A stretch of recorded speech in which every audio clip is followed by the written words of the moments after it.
Галаганов. Вот для меня это хороший фотограф. Про Диму так говорят.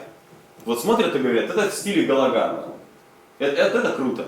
И когда Дима просто мастер, и ему не нравится вот это вот продвижение в интернете, посты, помощь немолодоженам. Он просто хочет фотографировать.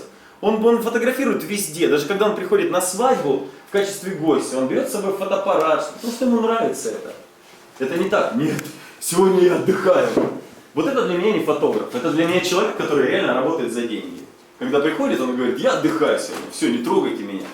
Я когда прихожу, я не прихожу, правда, но если я всегда думаю, что если я приду на свадьбу, мне будет интересно, я буду наблюдать за ведущим, что он делает.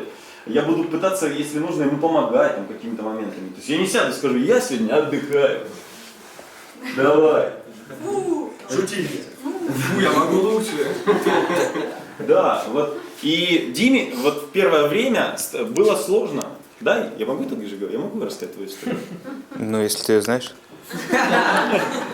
Диме, ну давай я предполагаю, ты говоришь, да или нет. Диме было первое, я просто по себе, что я помню. Было сложно, потому что они заполонили рынок, и люди, которые вот не профессионалы, вот эти вот тоже БМщики, они научились продвигаться в интернете. Это очень важная функция сейчас, да.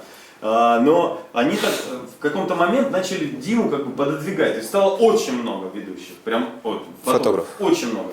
В скором времени то же самое будет в нашей сфере. Будет очень много ведущих. Будет очень много. И как вы можете выделиться? Вы должны быть брендом. Вот это правило. Вы должны быть брендом. То есть я ответственный, добрый, интеллигентный. Все